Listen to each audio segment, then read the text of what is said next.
Bem, bom dia amigos. Bom dia, que é quase boa tarde outra vez.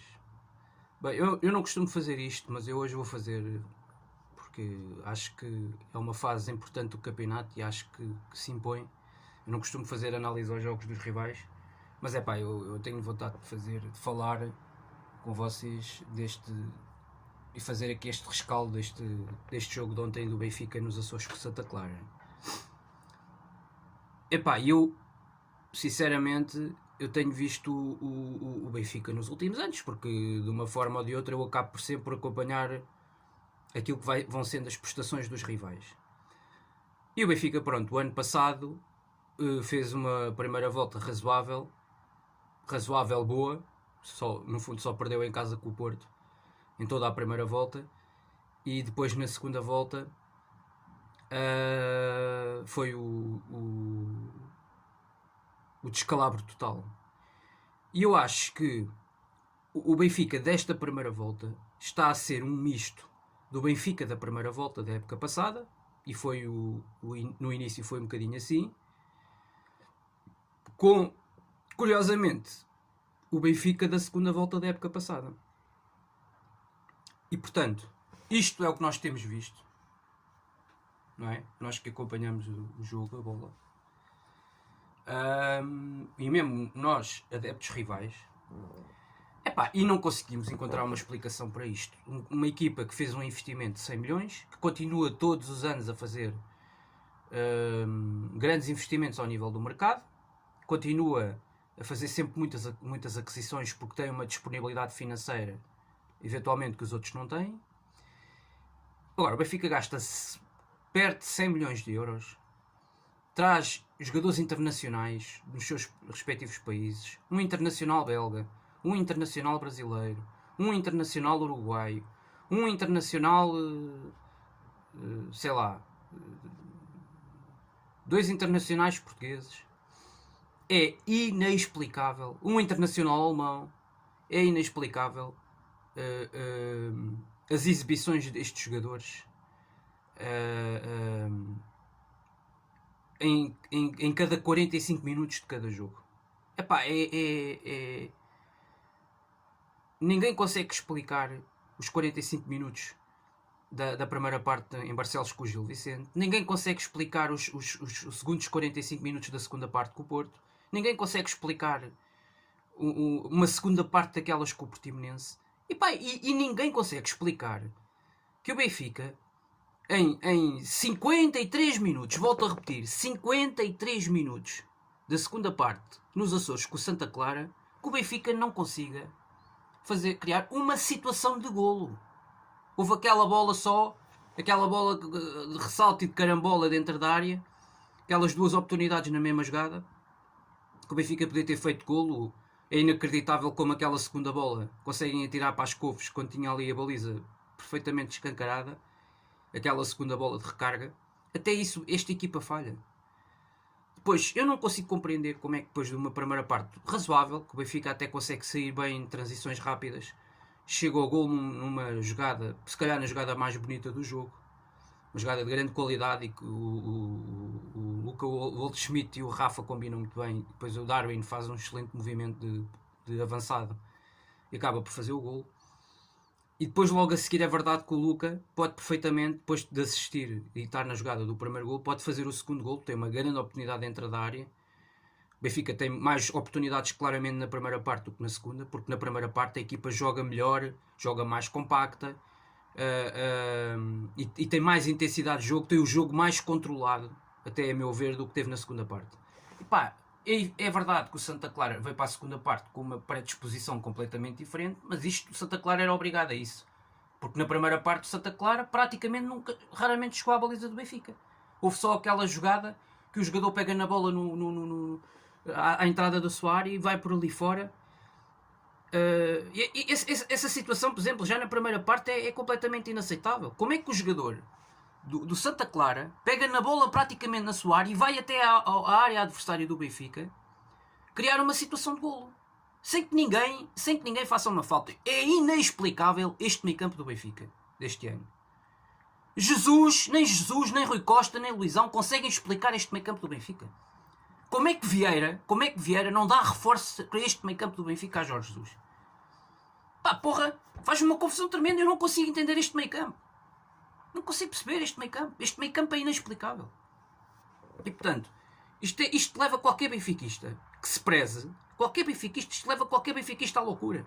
Sistematicamente, 45 minutos a jogar desta maneira, com este meio campo completamente, este Tarapte, eu não sei como é que continua a ser titular no Benfica.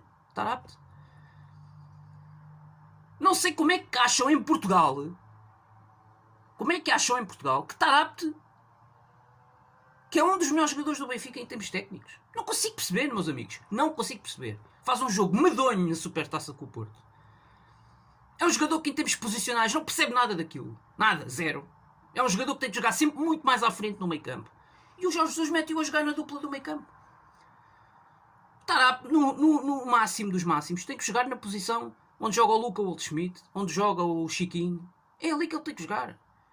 Ele não pode jogar no duplo pivô do meio campo. Isto é completamente impensável. Perde 50 bolas no jogo. Aquilo que os médios defensivos e centros do Sporting e do Porto não fazem, que é perder a quantidade de bolas que o Tarapte perde. O Tarapte não pode ser médio centro do Benfica. Em momento nenhum, em circunstância nenhuma. Devido às suas características, ele perde a bola com imensa facilidade. São inúmeros, são N jogos esta época disto. E portanto, isto é inexplicável. A segunda parte do Benfica. Mas o mais estranho e o mais... eu devo dizer que o Santa Clara justifica muito bem o momento em que chega ao golo aos 60 minutos. Já justificava. Aliás, tinha sido já o Vertonghen 2 ou 3 vezes na segunda parte a ser o SOS do Benfica. E logo a seguir ao golo, na verdade, do Fábio Cardoso, quando se esperava uma reação do Benfica, é o Santa Clara que volta a ter uma grande oportunidade de golo. Com mais uma vez a passividade completa do Benfica. A sorte do Benfica é que numa primeira fase dessa jogada de contra-ataque de Santa Clara, o Lincoln recepciona mal a bola, porque senão podia ir disparado para a baliza. Outra vez os centrais completamente apanhados fora do contexto. Agarrados com as calças na mão.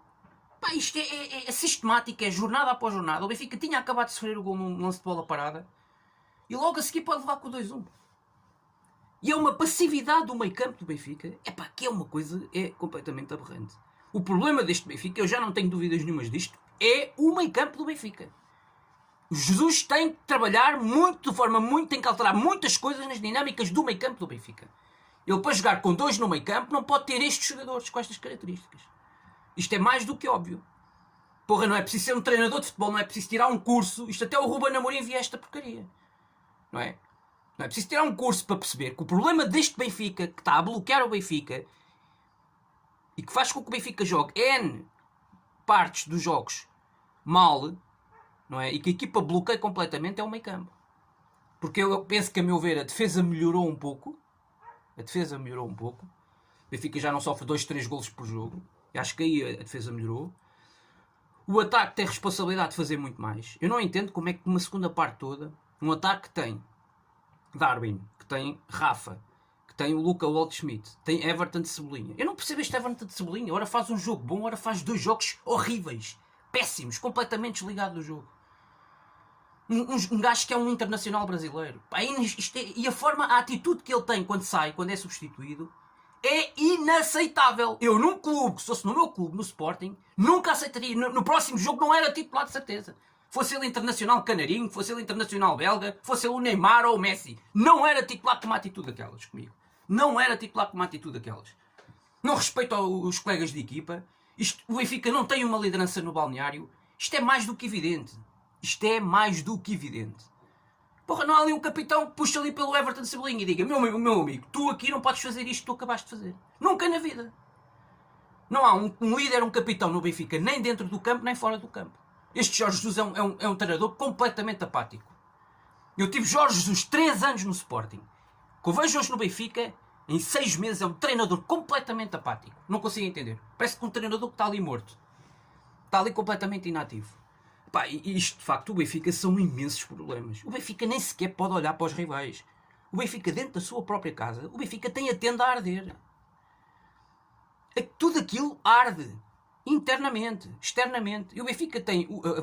A sorte do Benfica é que os sócios e os adeptos não estão nos estádios. Porque senão isto já tinha arrebentado, já tinha arrebentado aí um... E o Benfica já teve um problema com adeptos. Que não teve nada a ver com o caso Alcochete no Sporting. Mas que já teve adeptos que, na chegada ao Seixal, atiraram pedras ao autocarro.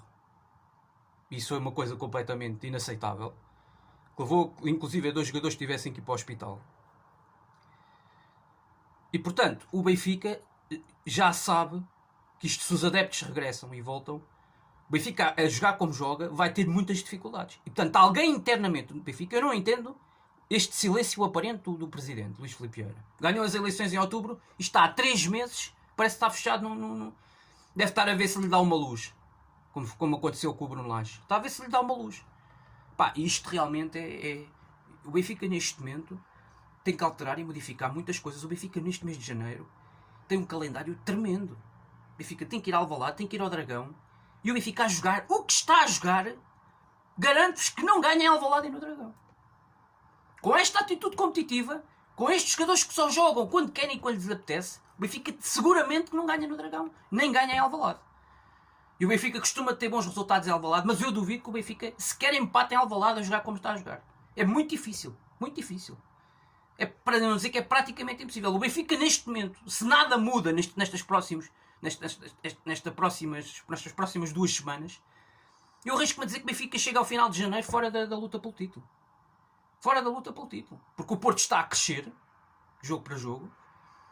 O Sporting baixou um bocadinho agora, mas continua a ganhar e a somar pontos. E o Sporting neste momento tem 4 pontos de avanço. O Benfica vai ao Dragão daqui a 2 jornadas. O Benfica tem que ir ao Dragão jogar muito mais. Tem que ir jogar muito mais. Tem que ser muito mais compacto, muito mais consistente. E o Benfica não pode ir jogar ao Dragão com este meio campo. É impossível. O Benfica não pode ir jogar ao Dragão com este meio campo. Portanto, resumindo, um empate justo em função do que o Santa Clara fez e daquilo que o Benfica não fez. Em função daquilo que o Benfica não fez na segunda parte. Epá, e desculpem lá, mas os argumentos e as justificações de Jorge Jesus no final do jogo, isto não é de um treinador de equipa grande. Não é de um treinador de equipa grande. Já chega. E chega das pessoas que o Benfica tem na comunicação, naquele clube, na BTV. Mas como é que me aparece aquele Pedro Guerra? Como é que Pedro Guerra ainda tem... como é que se costuma dizer? Eu não consigo entender. Como é que o Pedro Guerra ainda tem tempo de antena num canal de um clube com a dimensão do Benfica? Epá, faz-me uma imensa confusão. Imensa confusão. E se calhar por aqui também começam alguns dos grandes problemas deste Benfica. É as pessoas que têm na comunicação. Tem que haver uma limpeza. Vamos lá ver se este Pedro Pinto faz essa limpeza no Benfica. Epá, e depois... mas isto alastra-se em todos os aspectos do Benfica. Internamente alastra-se na estrutura. Esta estrutura é uma estrutura que eu já disse, está aburguesada. Esta estrutura do Benfica. O presidente não fala, o diretor-geral do futebol bate com a porta, o outro não sei o que, não sei o que mais, o Rui Costa está em parvidice sereno a olhar para isto, a olhar para esta situação toda. O Benfica perde uma final de uma supertaça, parece que não se passa nada, a prova não era prioritária e o que interessa é o campeonato. No campeonato, passadas 2 jornadas, volta a perder pontos. Quer dizer, o que é prioritário para este Benfica? É caso para se questionar o que é prioritário para o Benfica. Ninguém consegue entender isto. Ninguém consegue perceber o que é que Jorge Jesus pretende com isto. Não opor ao Benfica para a Liga dos Campeões contra um adversário acessível, completamente acessível. Não consegue. É eliminado numa primeira final de uma discussão de um troféu, numa supertaça. E diz que a prova não era prioritária. Ninguém consegue entender este treinador. O primeiro derrota que perde, copiosa, 3-0 no campeonato no Bessa, à 6ª jornada, diz que perdemos porque o adversário fez muitas faltas. Ninguém consegue perceber este treinador. Eu não consigo perceber a articulação do discurso deste treinador. Consigo entender, da maior parte das vezes, Sérgio Conceição, consigo perceber Ruben Amorim, consigo perceber Carlos Carvalhal. Jorge Jesus nunca consigo entender. O Jorge Jesus deste ano, ninguém consegue entender isto. E portanto é inexplicável, de facto, as prestações do Benfica e essencialmente o futebol praticado pelo Benfica. O futebol praticado pelo Benfica em primeiras e segundas partes é uma coisa de levar as mãos à cabeça. Eu acredito, para qualquer adepto do Benfica. Eu sou adepto de futebol, sou adepto do clube rival, mas eu vejo as coisas. E E percebo que com o investimento que o Benfica fez, o Benfica não pode estar à 12ª jornada, em janeiro de 2021, em terceiro lugar, a 4 pontos do primeiro lugar, com este investimento que o Benfica fez. E isto realmente tem que acontecer alguma coisa de extraordinário nas próximas semanas, acho eu, não é? O Benfica não pode continuar a viver neste marasmo. Agora, o resultado de ontem é justo em função daquilo que o Santa Clara fez na segunda parte. O Santa Clara, na segunda parte, até quis mais ganhar o jogo do que o próprio Benfica. E no final, nos descontos, já nos 94 ou 95, tem uma grande oportunidade. Numa sequência de um pontapé de canto. Um jogador de cabeça cabeceia ligeiramente ao lado. E logo a seguir ao golo, numa jogada de qualidade de contra-ataque, podia ter feito, o médio do Santa Clara teve na cara do Vlaco Dimos. O Benfica até podia na segunda parte ter perdido o jogo. E eu vou-vos dizer, não me espantava. Não me espantava, porque o Benfica jogou razoavelmente na primeira parte, mas na segunda parte foi desastroso. A segunda parte foi do pior que já se viu do Benfica esta época. Isto é, quer dizer, este meio campo, os erros no processo defensivo que temos aqui falado N vezes durante esta época, isto começa a ser descalabro atrás de descalabro e descalabros a mais. E os próprios sócios e adeptos do Benfica, que pagam cotas e tudo o mais, têm que mostrar claramente o seu descontentamento e têm que mostrar a sua revolta. Portanto, isto para mim foi a análise e o rescaldo do Santa Clara 1, Benfica 1. Um resultado justo e um resultado que tem que levar urgentemente a uma reflexão interna dentro do próprio Benfica. Porque há um estado de coisas claramente que tem que mudar. Há uma anarquia neste momento, um caos, que até o Luizão aparece do nada e dá uma dura nos jogadores, e o Jorge Jesus está completamente fica completamente especado a olhar, sem perceber muito bem o que é que está ali a acontecer. E isto no Benfica é um conjunto de situações que estão a acontecer e que eu neste momento penso que está instalado no Benfica internamente uma mini crise. Não tenho dúvidas nenhumas. Já não tenho dúvidas nenhumas disto. E o ano do Benfica de 2020 é desastroso a todos os níveis, praticamente desde janeiro até dezembro. E eu diria mesmo, de janeiro a janeiro. De janeiro a janeiro. Porque o que estamos a ver neste início de janeiro é mais ou menos um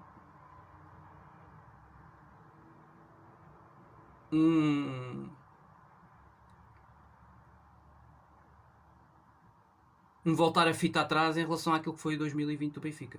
E pá, isto realmente alguém tem que dar aqui um abanão, porque isto de facto, e o Presidente devia de aparecer e dar uma palavra nesta hora, nesta fase em que as coisas estão tão apertadas e em que os objetivos do Benfica estão a ser beliscados, e portanto o Benfica deveria de uma vez por todas assumir uma posição institucional numa situação destas que o Benfica está a atravessar. Isto é o meu ponto de vista, é o meu ver, é a minha opinião.